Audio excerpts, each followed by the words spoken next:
여러분 안녕하십니까. 신문을 부은 방송 아침엔 매일경제입니다. 저는 이상훈이고요. 먼저 신문 일면 기사부터 전해드리겠습니다. 매일경제 일면 톱기사입니다. 전월세 내년 말부터는 실거래가 신고를 해야 한다. 이런 내용을 적고 있습니다. 국토부가 연내 법 개정을 추진한다는 겁니다. 지금 신고제는요, 부동산 거래 신고제는 매매의 경우에는 신고를 하게 돼 있죠. 그런데 이제는요, 전월세도 신고를 한다. 실거래가를 적어내야 되는 겁니다. 30일 내에 신고해야 되고요. 위반된 과태료입니다. 임대차 규제 본격화 신호탄으로 해석할 수 있다는 내용도 적혀 있습니다. 그런데 임대인의 세부담이 커지게 되면 결국 세입자가 전가될 수 있다. 뭐 이런 우려도 나오고 있습니다. 다음은 동아일보 보겠습니다.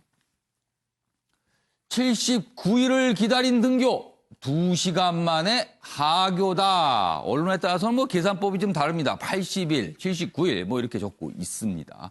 여기 학생들 보시면 등교할 때 먼저 체온을 측정하고요. 그리고 선생님과 인사를 하는데 주먹을 맞대는 인사들을 하고 있죠. 그리고 여기 보면 학생들에 따라서는 좀 이렇게 많이 가까이 붙어 있다. 뭐 이런 또 사진도 좀 있습니다. 내용 좀 더 보면요.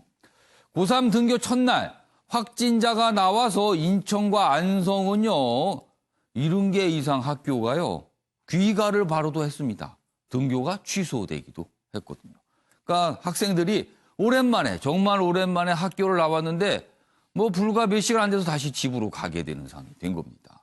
그리고요, 인천에서는요, 뭐 66개 교는 내일까지 등교 금지. 오늘 학력 평가가 치러지는 날인데 온라인으로 응시를 하게 된다고 합니다.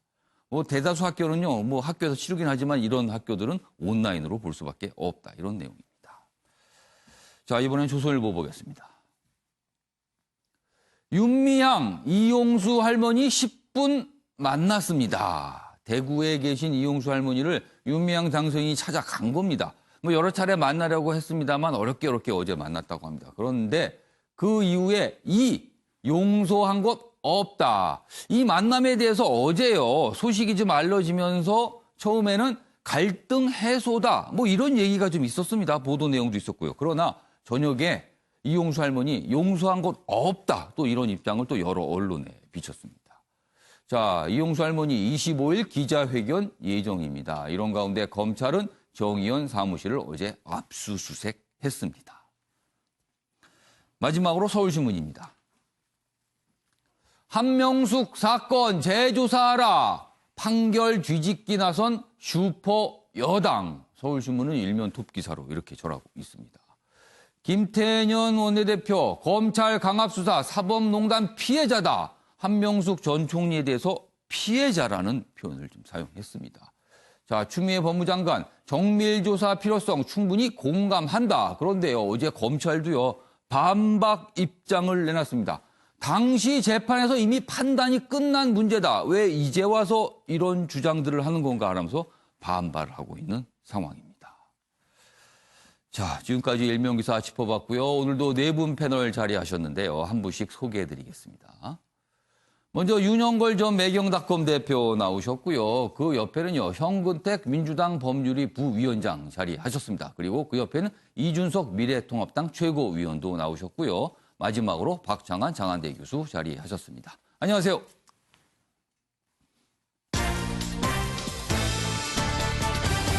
오늘 다룰 주요 이슈를 정리했습니다. 5월 21일 아침을 여는 키워드 4가지가 화면에 준비되어 있습니다. 첫 번째 키워드, 용서한 것 없다. 오늘 많은 언론들이요, 이 내용을 제목에 담고 있습니다. 이용수 할머니의 이야기입니다. 그리고 판결 뒤집기일까? 물음표가 찍혀 있죠? 아직은 모릅니다. 기존에 났던 재판에 대해서 여당에서 비판이 나왔죠. 그리고 뭔가 조치가 있어야 된다. 이런 주장까지 곁들여졌습니다. 정치권, 이 이슈로 다시 한번 또 소용돌이에 들어가는 걸까요? 세 번째 키워드는요, 축지법입니다. 웬 축지법일까요? 그동안 북한은 김일성과 관련해서 축지법을 사용한다. 이런 선전선동을 했는데 북한에서 최근에 스스로 이런 내용을 부인하는 내용이 나왔습니다. 그래서 어떻게 된 걸까? 궁금증을 자아내고 있고요. 마지막 키워드는요. 경내에 나온 보물입니다. 간송 미술관과 관련된 내용을 담고 있습니다. 자, 이렇게 네 가지 키워드로 오늘 내용을 정리했고요. 그럼 아침의 매일경제 본격적으로 출발해 보겠습니다. 첫 번째 이슈는요. 윤미향 당선인 그리고 정의연과 관련된 내용. 매일같이 조금씩 새로운 내용들이 좀 나오고 있습니다. 정의연 어쩌다가 검찰 압수수색 수모까지 당했다. 어제 상황입니다. 이용수 할머니 의혹 제기 2주 만에 검찰 후원금 유용 그리고 회계 부정 등 이런 의혹과 관련된 수사에 들어갔죠. 그리고 어제 압수수색을 했습니다.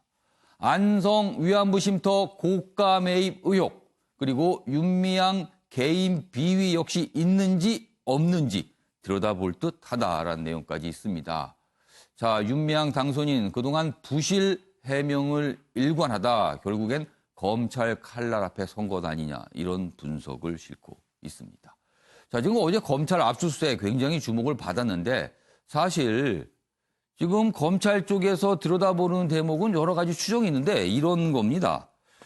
지금 회계와 관련해서 뭔가 문제가 있는데 이 문제가 단순히 회계장부에 기입하는 실수였는가 아니면 그 이상의 문제, 예컨대 횡령 또는 배임의 가능성이 있는 것인가 이런 게 가장 쟁점이거든요.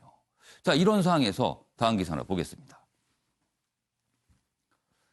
윤미향 부부 연소득 한 5천만 원 정도로 지금 알려져 있죠. 두 부부가 합해서입니다. 그런데 윤미향 당선인이 국회의원에 출마한 거 아니에요. 그러면은 재산에 대해서 알려야 됩니다.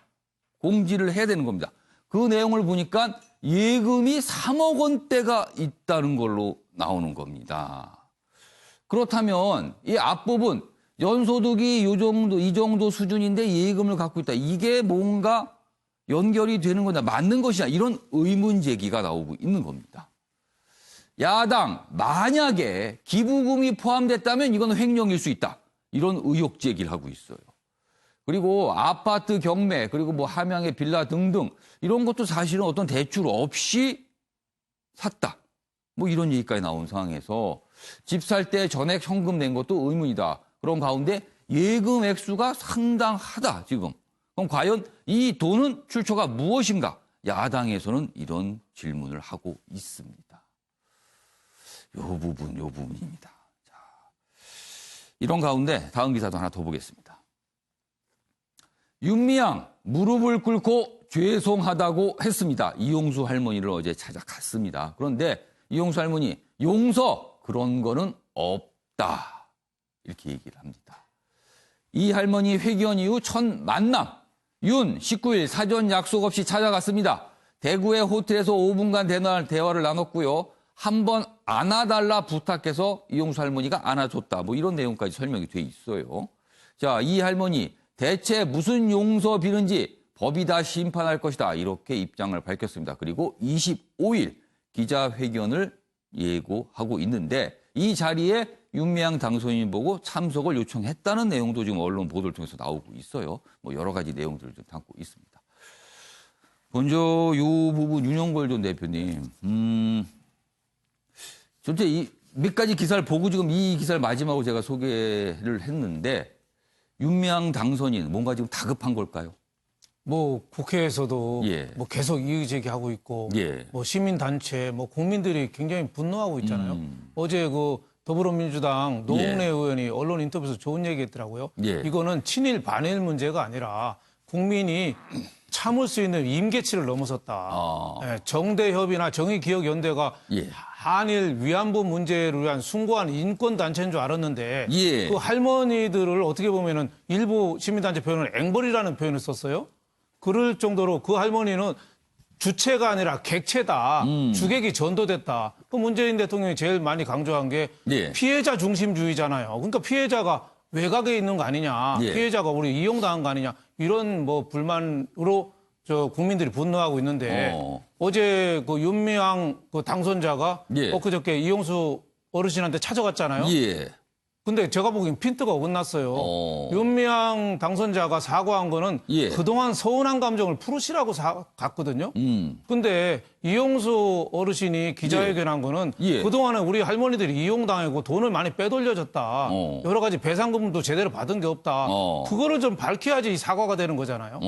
고해성사가 4가지가 거쳐야 되잖아요. 먼저 지은 죄를 자세히 밝히고 뉘우치고 예. 뭘 잘못했는지 하나하나 적시하고 그다음에 앞으로 어떻게 고칠 건지 실천하는 거. 이게 고해성사 4단계인데 예. 윤미향 당선자는 그 얘기는 하나도 안 하고 무릎 꿇고 잘못했다 용서해달라 서운한 감정 풀으셔라 그리고 저 좀 안아달라 갑자기 찾아가서 이용수 할머니가 예. 25일 날 기자회견 하니까 너 거기 와. 그게 뭐겠어요? 너 용서고 뭐고 나 또 얘기할 거니까 예. 너 거기 입이 있으면 여기서 얘기해봐. 예. 그 뜻 아니겠어요? 그러니까 이용수 어르신이 요구한 거는 너 여태까지 했던 거 다 밝히고 그리고 의원직을 감당할 수 있는지 자격이 예. 되는지 그것까지 좀 밝혀라. 그게 이용수 어르신의 뜻이 아닌가. 예. 그래서 저는 저 사과는 애초부터 잘못됐고 받아들이기가 어려운 어떻게 보면 퍼포먼스다. 저는 이렇게 생각합니다.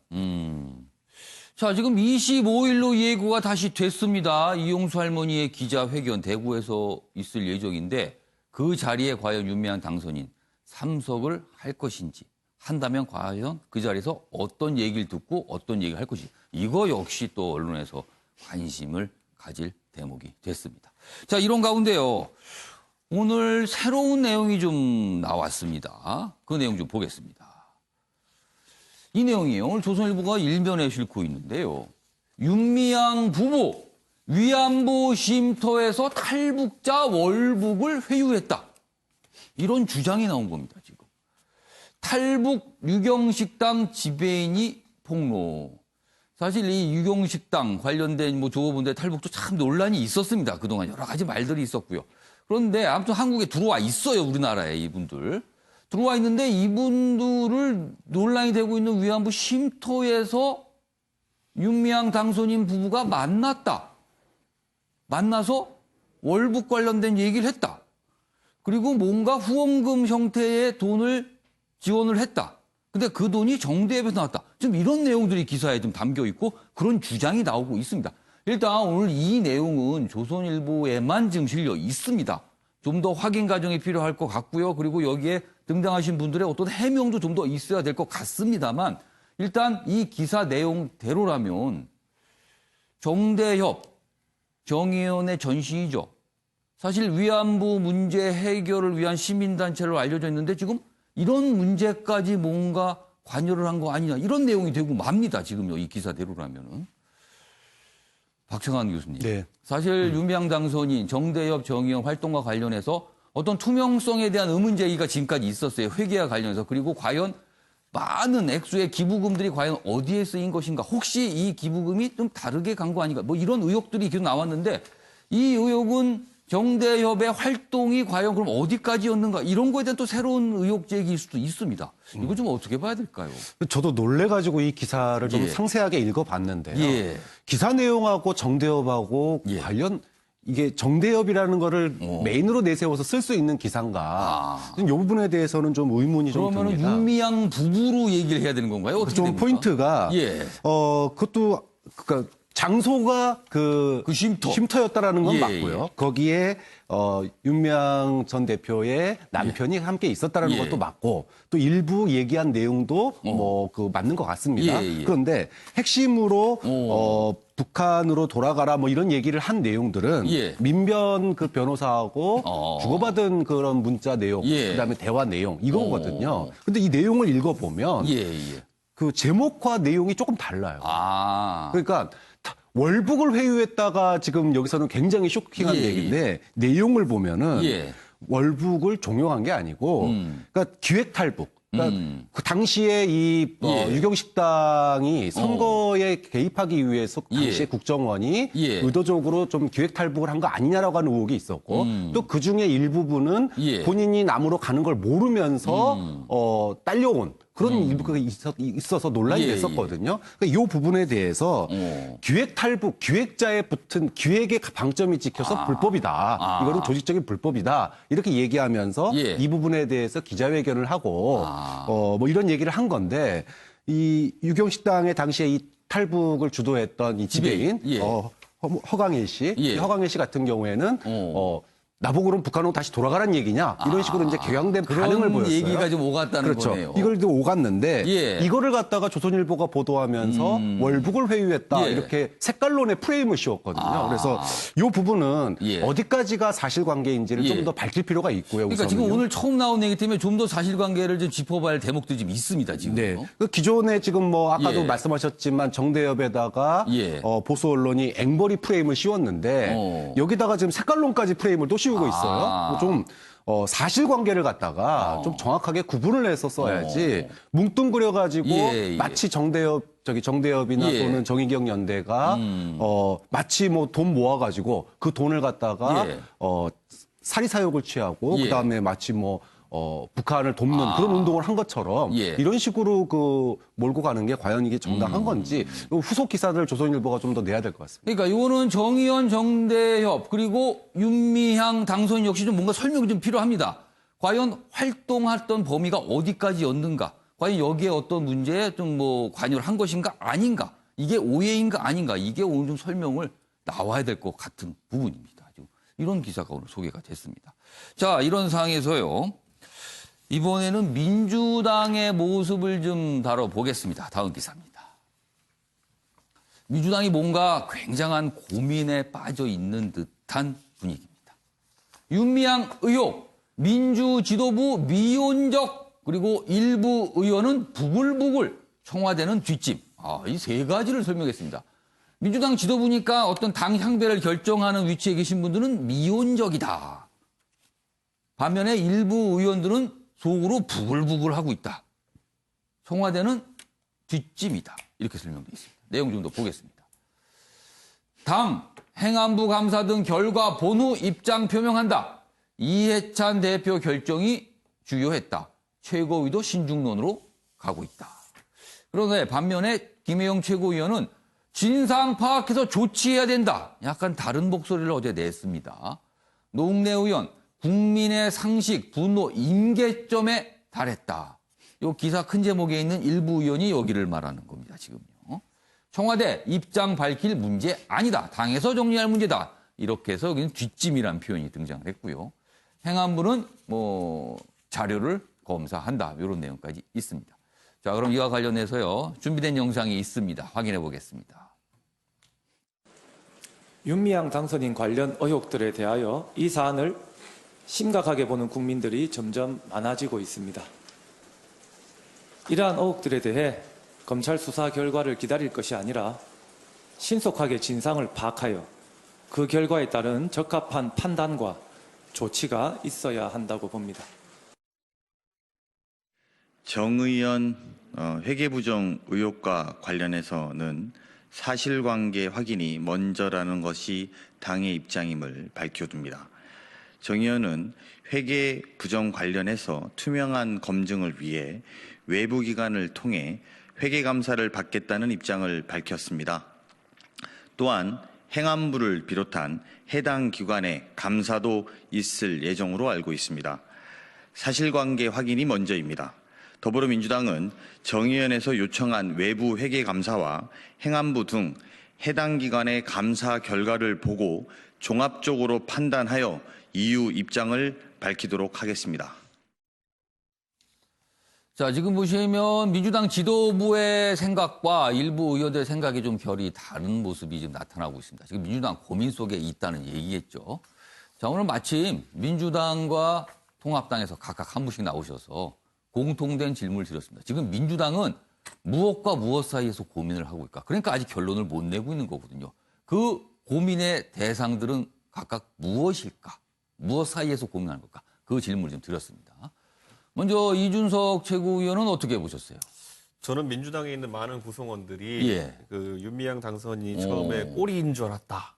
그런데 알고 봤더니 여러 사안에서 몸통임이 드러나고 있다라는 것을 당하고 있지 않을까 생각했던 게 제가 뭐 지금 과도한 비유라고 생각하실 분도 있을지 예. 모르겠지만은 제가 처음에 최순실 사건이 터졌을 때 예. 저는 그렇게 생각했습니다. 대통령 주변에 그래 어느 정권이든지 호가호위하는 사람들이 있다. 그러니까 여기까지는 뭐 연설문 여튼 잘못했다고 하고 예. 앞으로는 이런 일이 발생하지 않도록 근절하겠다 이렇게 밝히면 되는 것이 아니냐. 그 정도의 생각으로 보통 처음에 최순실 씨 비판하고 했을 겁니다. 통상적인 그냥 부패 정도의 문제가 아닐까라고 그렇죠. 생각했다는 거네요. 근데 알고 봤더니 무슨 뭐 말을 뭐 어떻게 뭐 세 마리를 해먹고 이렇게 하는 걸 나오면서 아 이게 굉장히 심각한 뭐 여러 지점에서 등장하는구나. 예. 그러면 이 부분을 분리해내는 게 쉽지 않을 수 있겠구나라는 생각을 하는 지점들이 있었거든요, 사람들이. 근데 지금 전 윤미향 씨가 예. 또는 그 부부가 예. 지금 개입된 여러 가지 정황들이 나오는 지점들이 있지 않습니까? 예.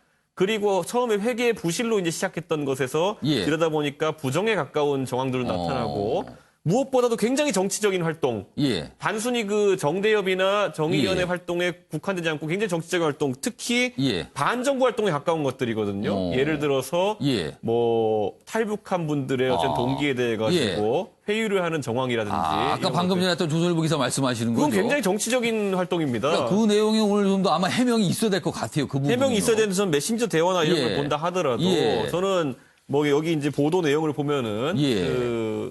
그 윤미향 당선인의 그 남편 되시는 분이 뭐 지방에 가서 같이 삼겹살이나 구워 먹으면서 얘기를 해보자 뭐 이런 식으로 예. 얘기했다는데 그 장소가 하필이면 안성의 쉼터였다는 것이고 저는 처음에 제가 방송에서 언급할 예. 때 안성 쉼터만 하더라도 예. 보통 쉼터라고 이야기하는, 그러니까 영문의 쉘터로 해서 쉼터로 이제 온 거거든요. 그래서 의식주를 해결하는 예. 집단 주거 시설의 의미가 예. 적다면은 조금 다르면 연수시설 정도의 의미가 있지 않을까라는 생각을 했었는데 지금 예. 와서 봤더니 이건 제가 좀 세게 말하면 공작시설입니다, 이거는. 이런 정치적인 담론을 그리고 뭐 그 매니저분의 예. 메신저 대화 보면은 변호사분이 이거는 뭐 사실상의 범죄이고 국가범죄 죄값을 치를 생각을 해야 된다. 새 삶을 살아라. 이런 예. 반협박조의 메시지가 있는 거거든요. 예. 저는 이걸 보면서 아니 이분들이 도대체 어느 정도로 대한민국의 그 예를 들어 진보 진영의 여러 가지 아이템들이 있지 않습니까? 예. 여기에 개입된 건지 좀 궁금해 좀 지는 시점이 왔습니다 이제. 처음에는 단순히 한 뭐 꼬리 정도의 그런 미미한 정도의 어떤 문제점이지 않은데 그게 아닐 수 있다. 지금 그걸 고민하고 있는 그렇기 거다. 때문에 제가 큰 틀에서 아까 그 지도부의 예. 고민이 약간 미온적이라고 저희가 언급했지만은 예. 이분들에 대해서 또 아주 강경하게 나가가지고 아까 말했듯이 꼬리니까 잘라내자라고 할 수 없는 단계에 이른 것이 아닌가. 그만큼 이 윤미향 당선인과 그 주변 사람들이 예. 굉장히 많은 사건들에 개입된 것이 아닌가라는 심증을 갖게 합니다.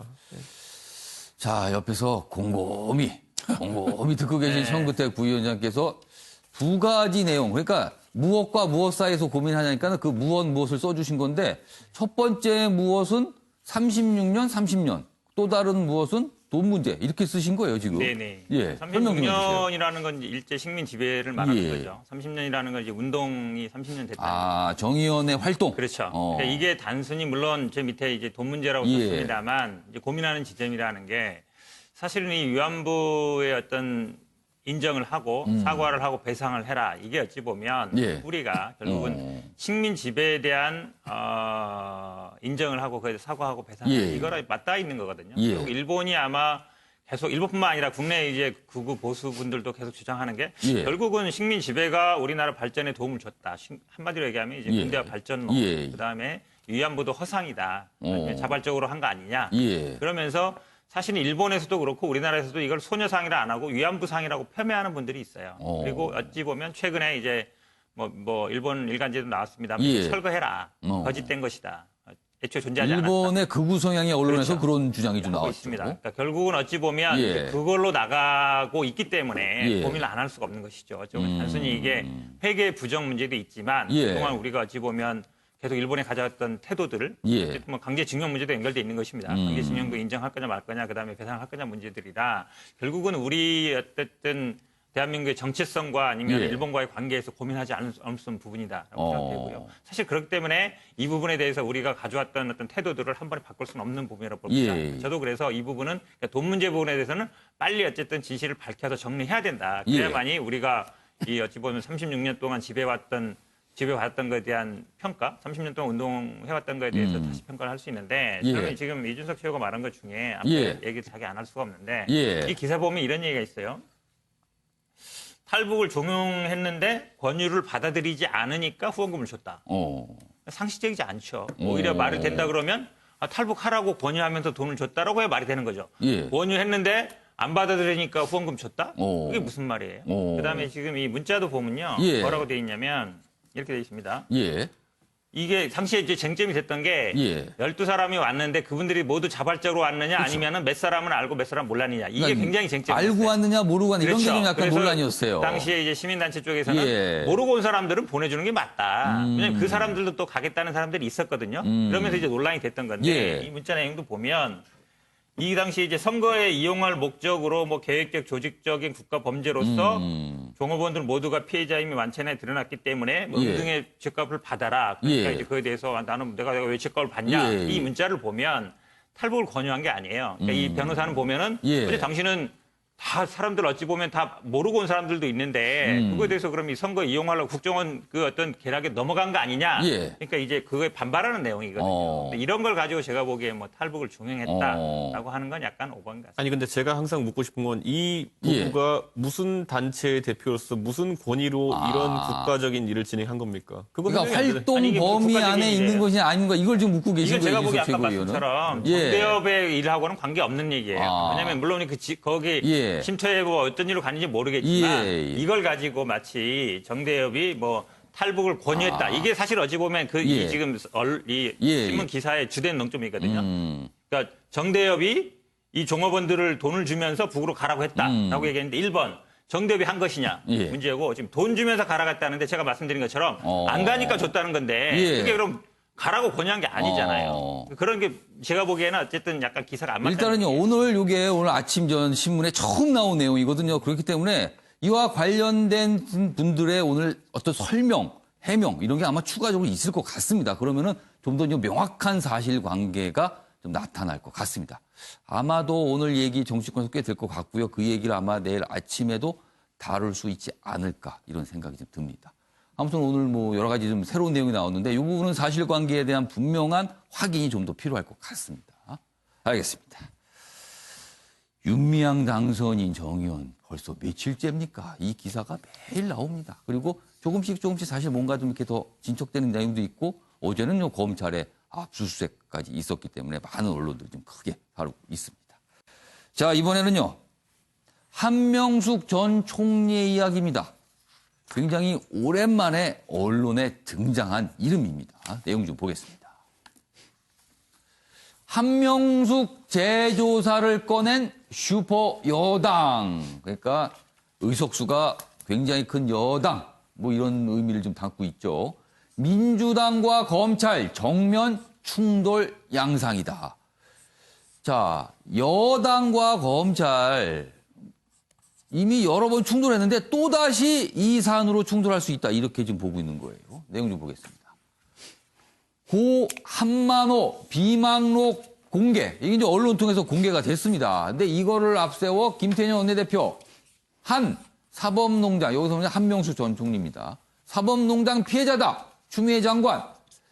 여당 조사 요구에 공감한다. 이렇게 돼 있습니다. 뭐 이런 내용까지 실려 있고요. 그리고 검찰에서는 이게 무슨 다시 조사할 필요가 있는 건가 반발하고 있습니다. 그리고 비망록을 새 증거인 것처럼 근거 없는 의혹 제기에 유감을 표한다. 이렇게 나타났습니다. 이미 재판 과정에서 이 비망록이 다 법원에서 검토하고 문제가 있다라고 판단이 끝났는데 왜 이제 와서 또 그러냐. 이게 검찰의 입장입니다. 기억을 되돌려 보면요. 사실 한명수 전 총리와 관련된 뭐 뇌물수수 사건, 정치자금위원파 사건 이런 거는요. 2009년까지 거슬러 올라가거든요. 재판이 여러 번 있었습니다.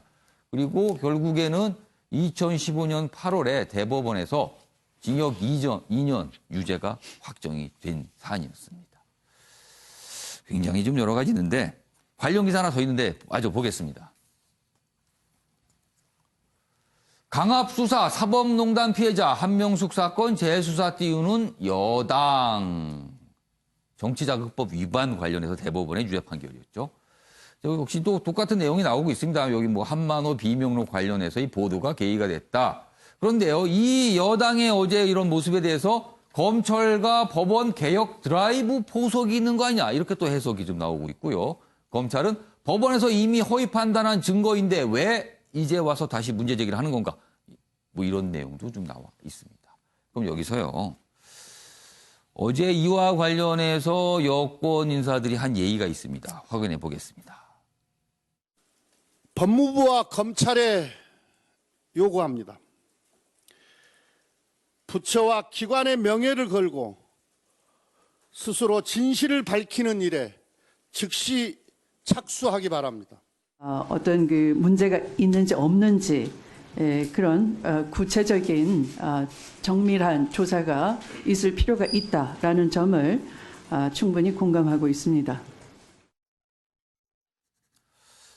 그러니까 전체적으로 여권에서는 이거 뭔가 좀 다시 한번 들여다봐야 한다. 그리고 그 기본 분위기는요. 이거 잘못된 거다. 이렇게 깔고 가고 있습니다. 그러면서 어제 이런 얘기들이 지금 나오고 있죠. 반면에 검찰에서는 이제 와서 다 결론이 난 걸 왜 문제 삼는 건가? 또 이렇게 반발을 하고 있습니다.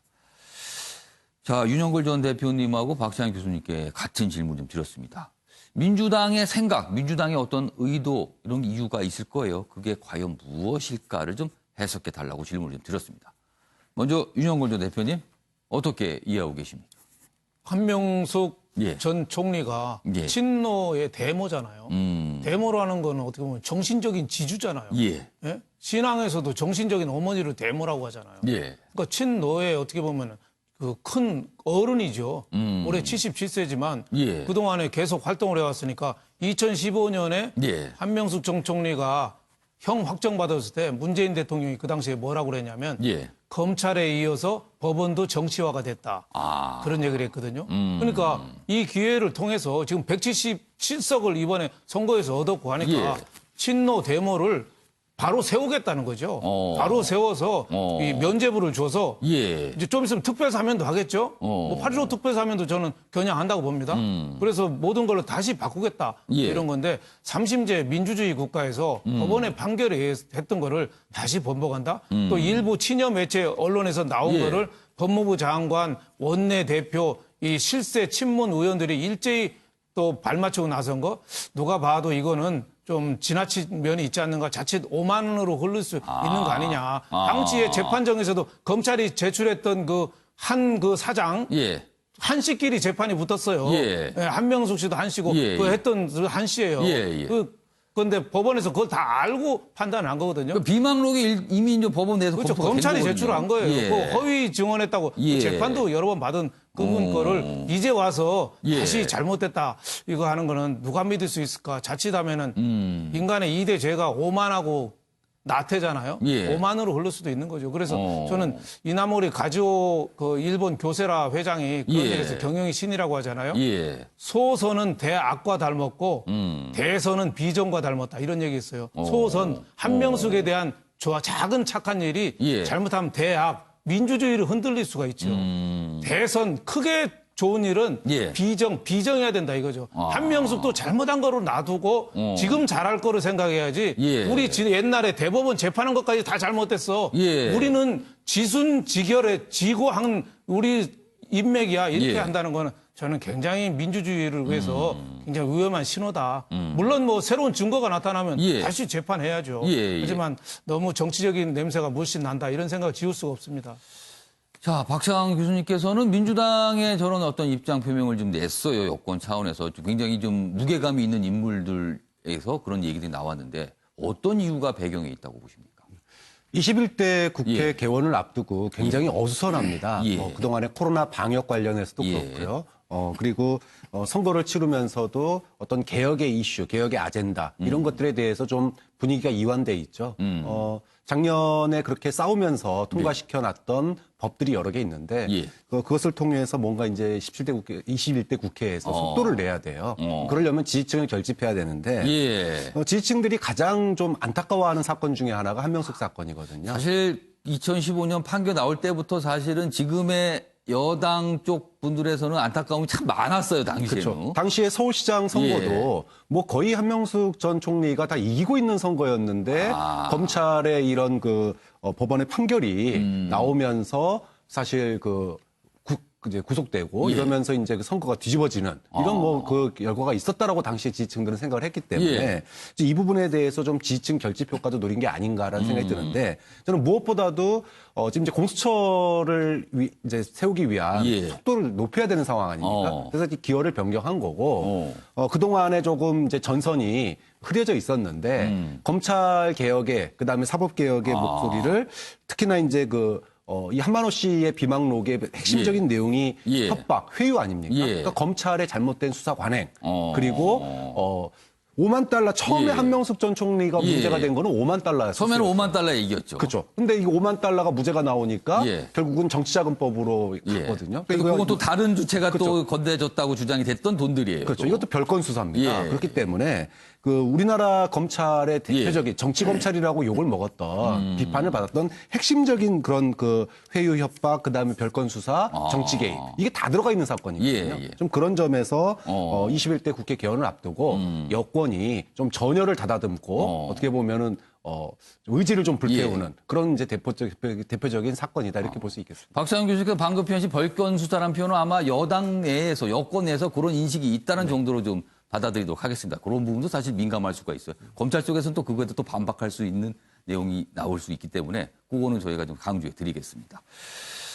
사실 이 상황을 보면은 여당 원내대표가 한명수 전 총리를 어제 피해자라고 규정을 한 셈이 됐거든요. 그런 상황에서 지금 일이 좀 진척이 되고 있는 모습인데 다음 기사 하나 더 보겠습니다. 그러니까 언론의 평가가 갈릴 수 있는데 뭐 이런 평가도 있습니다. 여당 한명수 구하기 대법 유죄 판결을 흔드나 이렇게 돼 있습니다. 제목 자체가 좀 비판적으로 좀 달려 있습니다. 그러면서 비슷한 내용을 달려 있는데 여기 요 아랫부분입니다. 법원에서는요 이런 문제에 대해서 일단 이미 법적 판단을 받은 건데 증거 갖춰 재심 신청하면 될 것이다. 이거를 이렇게까지 할 것인가라는 또 이런 반응들이 나오고 있습니다. 자, 어제 국회에서 법사위 회의가 있었는데 여기에서 법원 관계자의 이야기가 좀 있었습니다. 확인해 보겠습니다. 의혹 제기는 증거가 될 수가 없습니다. 의혹 제기만으로 과거의 재판이 잘못됐다는 식으로 이렇게 비춰질까 염려가 된다는 점을 말씀드립니다. 자, 대법원 확정 판결이 나오더라도 재심 청구할 수 있습니다. 단 조건은 새로운 증거의 등장입니다. 자, 그럼 언론을 통해서 보도가 됐던 이 비망록이 과연 새로운 증거일 수 있는가 없는가? 범위를 좁혀보면요. 쟁점이 거기일 수도 있습니다. 지금요. 정우택 부위원장은 법조가시니까 이거 어떻게 보세요?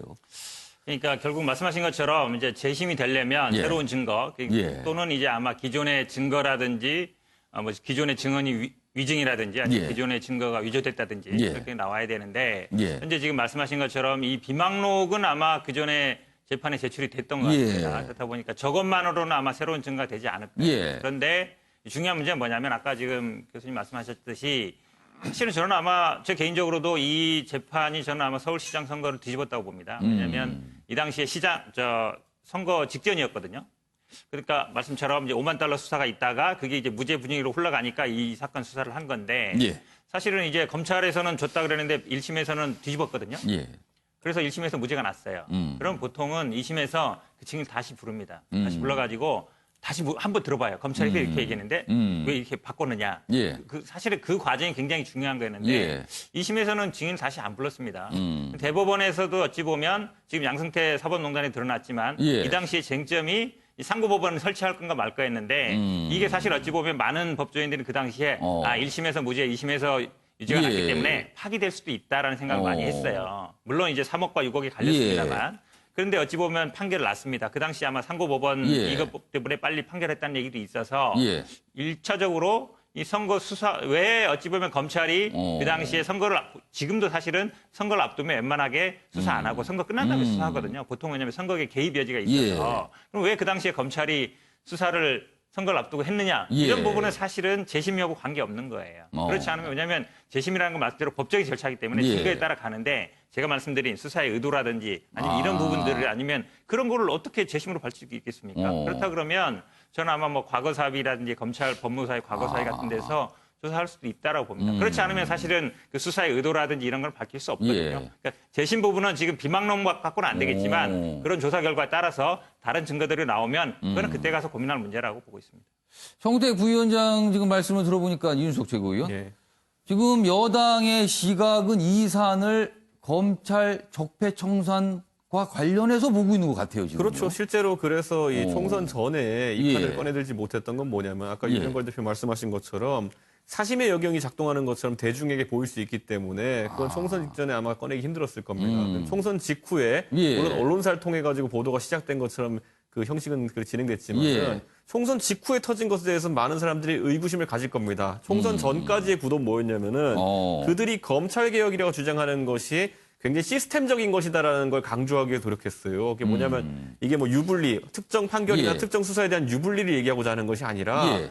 지금까지의 검찰이 수사했던 관행이나 이런 것들이 있어가지고 예. 국민의 기본권을 지키지 못하는 부분이 있었고 아. 검찰의 잘못을 치주할 방법이 없기 때문에 공수처를 만들고 검경수사권 조정을 해야 된다라는 지극히 논리적인 싸움을 이제 그러니까 어떤 이끌어왔던 사안 것이었거든요. 사안별이 아니라 전체 구조적으로 문제가 있다라는 얘기를 했다는 거네요. 그렇죠. 근데 사실 이제 이게 검찰 개혁이라는 것이 예. 그래서 그럼 제도를 완성시키고 나서 끝난 것이냐? 예. 왜냐하면 공수처장만 뽑으면 제도는 사실 완성된 거거든요. 예. 근데 거기서 이제 연장선격으로 이어지는 것이 무엇일까 궁금해졌는데 이번에 이제 일련의 사태들을 보니 예. 아 이것을 통해 가지고 결국에는 검찰 조직 자체에 대한 공격을 하려고 했던 의도가 있었던 것이 아니냐 또는 무력화하려고 했던 것 아니냐.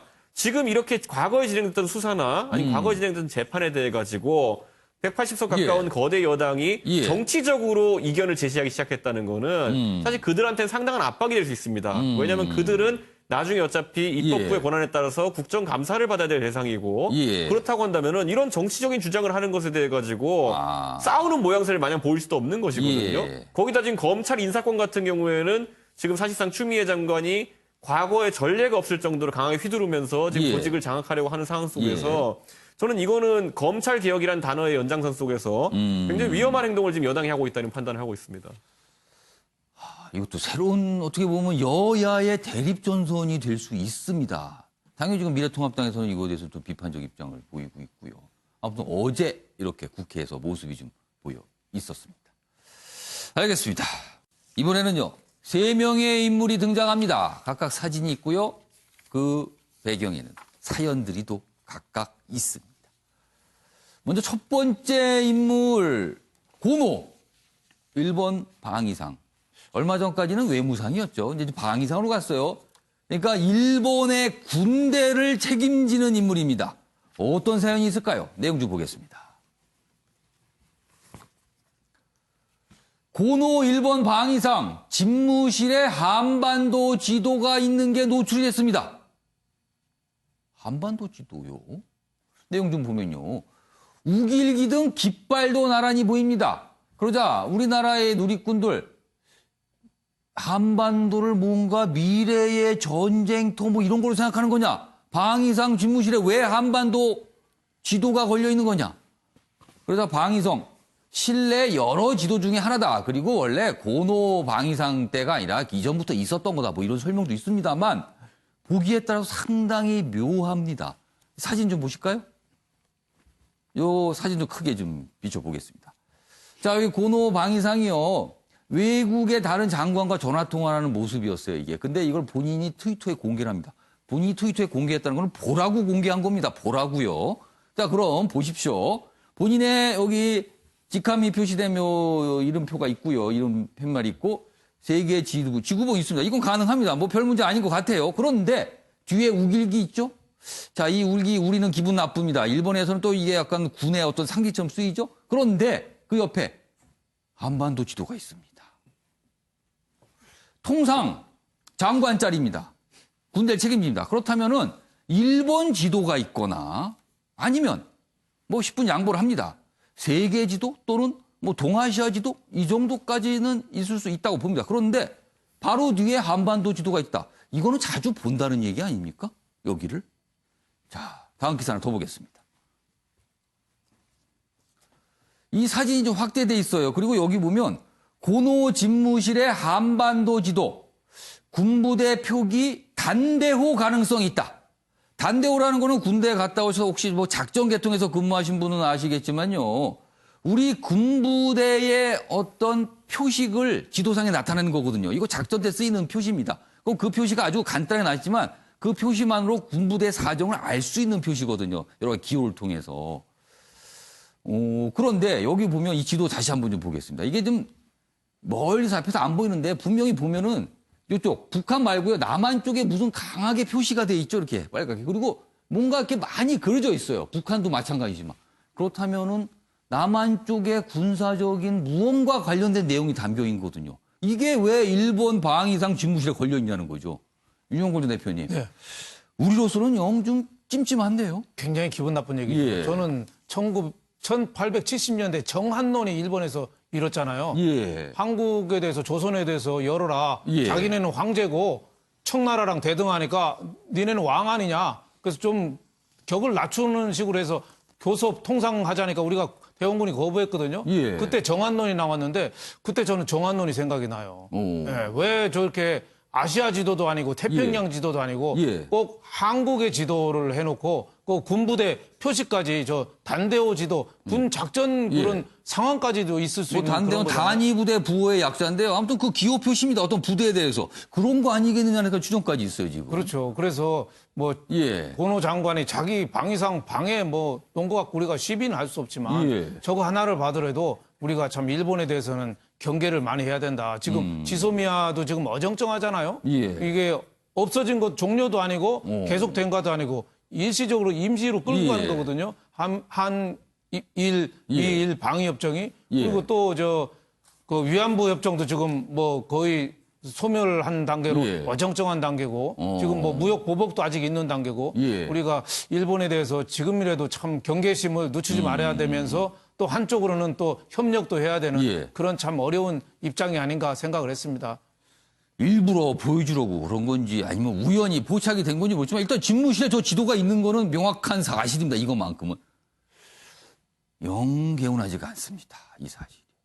박찬환 교수님은 우리 언론이 너무 오해하는 겁니까? 아니면 좀 이상하게 봐야 되는 겁니까? 이거 어떻게 보셨어요? 만약에 우리 국방부 장관 집무실에 일본 열도의 군부대 사진 그 위치가 돼 있는 사진이 있다면 일본 지도가 있고 거기에 약간 군과 관련된 어떤 표시들이 박혀 있다. 그게 딱 뒤에 붙어 있다. 그러면은 일본에서의 반응이 어떨까요? 뭐라 그랬을 것 같은데요. 당장 난리가 났을 겁니다. 똑같습니다. 아까도 말씀하셨지만 예. 마치 과거의 그 군국주의자들이 예.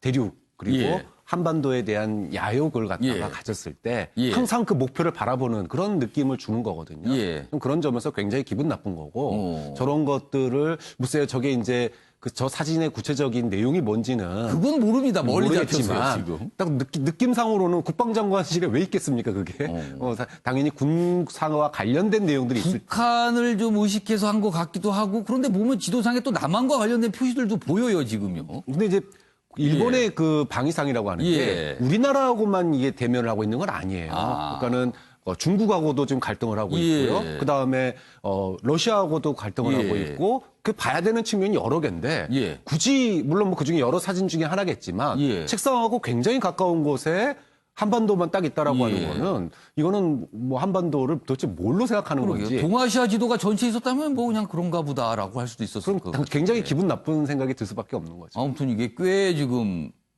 화제란 표현보다는 좀 우리나라에서 논란이 되고 있는 거죠, 이거를.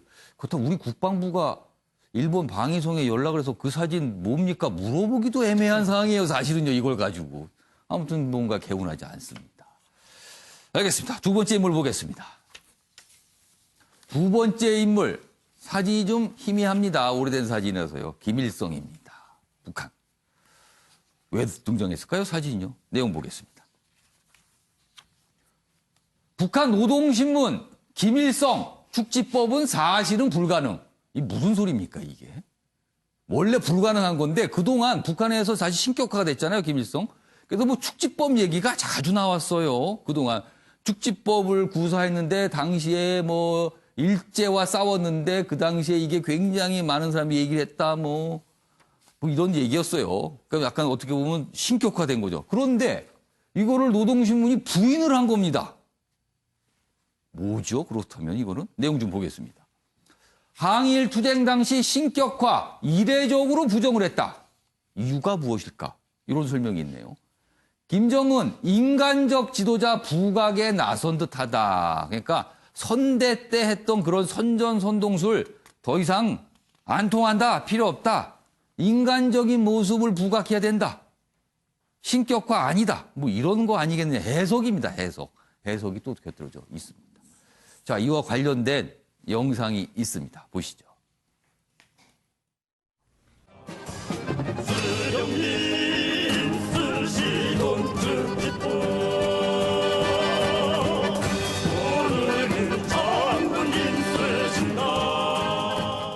노동신문은 오보이 수령님의 위대성을 전하는 기사를 편집하고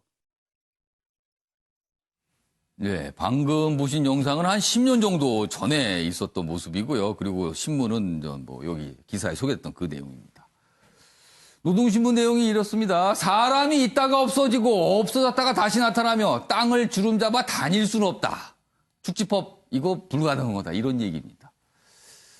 성국택 부위원장님, 이게 웃어야 할지, 뭐 어떻게 될지 뭐 반응을 좀 보여주세요. 아마 어떻게 보시는지. 솔방울로 폭탄 만들 수 없다 이런 얘기 나올 것 같아요. 예. 뭐 뗏목 낙엽으로 뭐 강을 건넜다, 뗏목으로 강을 건넜다 이런 얘기 있는데 예.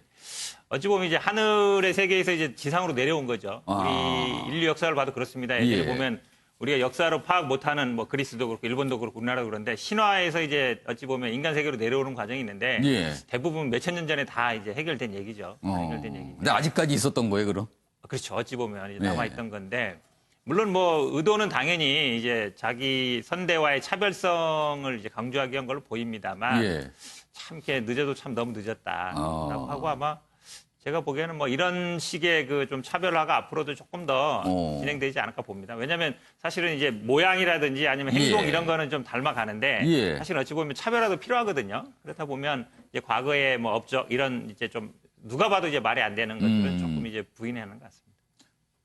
그러니까 노동신문에서 이런 것까지 정리를 하고 넘어가야 되는 거군요. 이거 아니더라고까지 설명이 됐으니까.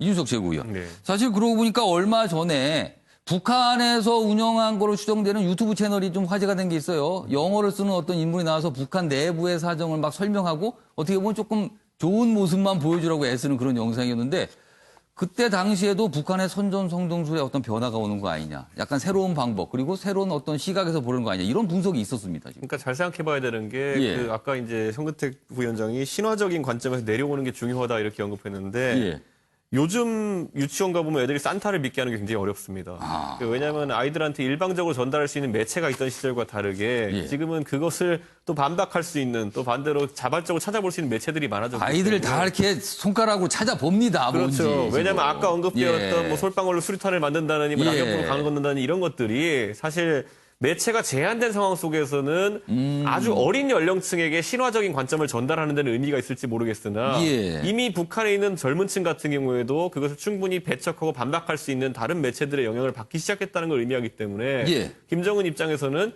그 관점을 유지하는 것 자체가 오히려 조소의 대상이 되는 겁니다. 아니 우리는 다 뻔히 알고 있는데 계속 우리한테 솔방울로 수류탄 만든다고 얘기해? 이거는 우리 그 북한 지도층이 북한 인민을 속이려고 하는 거 아니야? 이런 관점을 심으면 큰일 나기 때문에 이제 좀 태도의 변화가 있는 것이라 보는 것이고 그만큼 이제 북한에도 아무리 닫아놓으려고 한다 하더라도 정보의 다른 소통의 경로들이 생기고 있는 것이 아닌가 이런 걸 의심하게 되는 겁니다. 그러니까 옛날 방식으로 설명해봐 통하지도 않는다 뭐 이럴 수 있는 거네요. 이 내용 좀 보겠습니다. 노동신문에서 이런 내용까지 좀 쓰고 있네요. 축지법이 있다면 그것은 인민대중의 축지법일 것이다. 그러니까 북한 주민들 의식한다는 얘기입니다. 지금 이런 내용까지 곁들여져 있습니다. 자, 이번에 세 번째 인물 보겠습니다.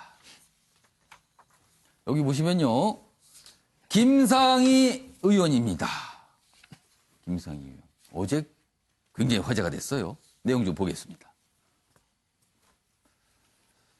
김상희 첫 여성 국회 부의장, 국회 유리천장이 깨졌습니다. 그렇습니다. 지금까지 국회의장단에는요, 여성 의원이 단 한 번도 진입한 적이 없었습니다. 우리 헌정사에. 그런데 이번에 처음 나오게 된 겁니다. 아직 확정은 아니지만 정해진 겁니다, 사실상. 그리고 여기 보시면 헌정사상 처음으로 여성 부의장이 탄생하게 될 전망이다. 사상 첫 여성 부의장이라는 대의 명분에 힘이 실리면서 당초 부의장단 후보의 물망에 오르던 여당 내 다른 의원들은 출마의 뜻을 접었다. 워낙 명분이 있고 어떤 흐름이 있었기 때문에 여기에 본인이 나서기가 어려웠다. 이런 설명도 좀 있습니다. 자, 여기 보면 이상희 의원의 이야기가 영상으로 준비되어 있습니다. 확인해 보겠습니다.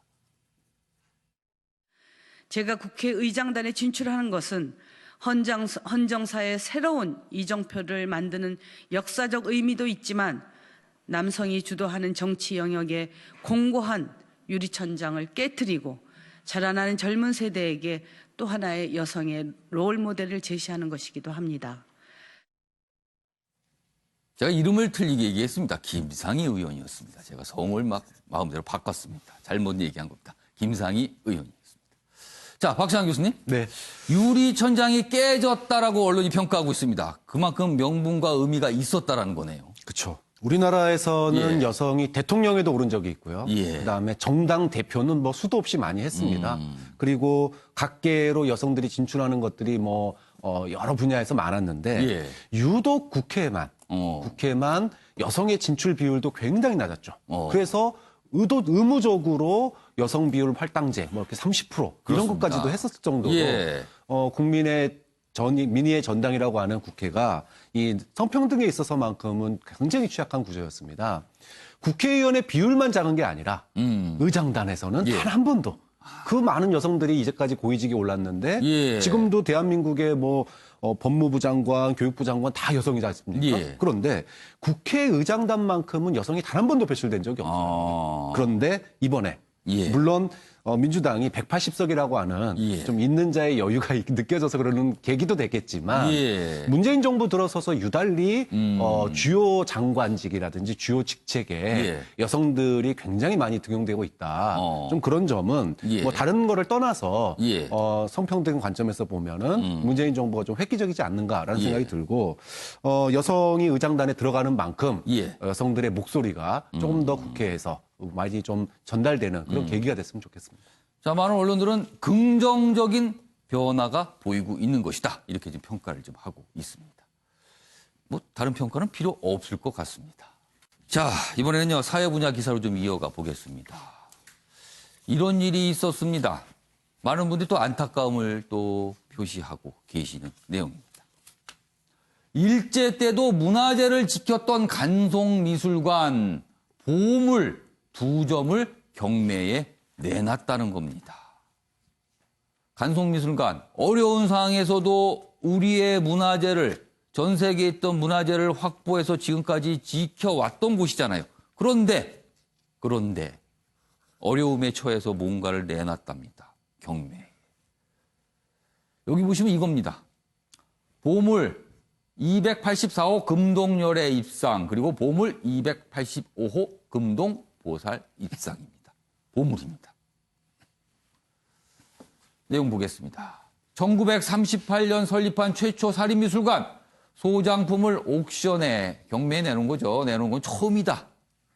누적된 재정난에 어려움을 겪다가 불상등 정리에 해소하려는 듯하다. 미술계 놀랍고도 안타깝다. 이런 반응이 좀 있습니다. 여기 기사 내용 좀 더 자세히 보겠어요. 반응입니다. 한 문화계 인사의 이야기를 좀 전하고 있는데 이겁니다. 간송미술관 얘기입니다. 간송이 어려운 상황인 건 공공연한 비밀이었다. 그러니까 문화계 쪽에서 좀 일하고 계신 분들, 알만하신 분들은 다 알고 있었다는 거죠. 그러면 이거는 어떻게 보면 시간 문제일 수 있었다는 거예요. 그만큼 사정이 어렵다는 거죠. 관련 기사 하나 더 보겠습니다. 간송재단 상속세 때문에 30억대 신라불상 2점 경매. 간송 집안이 소장품을 파는 건 처음입니다. 2년 전에 전성우 이사장 별세. 그럼 상속 문제가 남는 거예요. 그러자 재단은 오랜 기간 고민 끝에 결정한 문제입니다. 부담이 너무 컸습니다. 뭐 이런 설명입니다. 이게 지금 이 경매에 나온 게 7세기 신라 불상의 전통미가 담긴 작품이다. 이런 평가가 있군요. 여기 내용 좀 더 보겠습니다. 어떻게 된 건지 좀 더 설명하고 있어요. 간송미술관 살림이 어려워진 건 결정적 계기가 2년 전 전성우 간송미술문화재단 이사장이 타계하면서다. 문화재를 승계한 이들에게 막대한 상속세가 부과됐으나 이를 해결할 대책이 없었다는 거예요. 익명을 요구한 간송재단 관계자의 이야기입니다. 굉장히 가슴이 아픈 결정이었다. 오랜 기간 고민했다. 액수를 밝힐 수 없지만 세금 액수가 미술관이 감당할 수 없는 규모였다. 이렇게 또 설명이 되어 있습니다. 윤용걸 전 대표님. 네. 진짜 놀랍고도 안타까운 얘기입니다. 네. 우리 민족 문화의 수호신이라고 하잖아요. 간송미술관은 뭐 훈민정음 해례본부터 일제시대 때부터 그 단합을 피해가서 우리 미술품들, 고미술품들을 수집해가지고 어떻게 보면은 간송미술관에 전시된 것만 해도 한국 미술사를 쓸 수 있을 정도로 그럴 정도로 참 대단히 애국적인 집안인데 이렇게 된 거는 세금하고 적자죠. 세금이 상속세가 우리나라 제대로 내면 50% 플러스 알파 15%입니다. 경영권까지 주면은 100억을 물려받으면은 세금을 65억을 내야 돼요. 나머지는 35억만 상속받는 거예요, 사실. 그렇게 되니까 이 손자 전인권 씨한테 오면서 그 미술품들을 다 돈의 가치로 환산해서 상속세를 냈으면 뭐 얘기는 안 하지만 얼마나 많이 냈겠습니까? 그러니까 상속세 내기 굉장히 힘들었고 또 미술품 전시만으로 저걸 꾸려나가기는 좀 만만치 않았을 거다. 또 최근에 또 저기 그 분원도 좀 하고 또 새로 뭐 뭔가 좀 확장도 하고 좀 동대문에 그랬어요. 뭐 디자인 플라자에 뭐 외부 전시도 하고 여러 가지 새로운 사업을 또 했거든요. 그러니까 좀 자금난에 또 몰려서 그림 2개 팔면 저 작품 2개 팔면 뭐 경매로 하지만 한 30억 정도 가치 된다는데 저거를 또 나쁘게 볼 거는 또 아닙니다.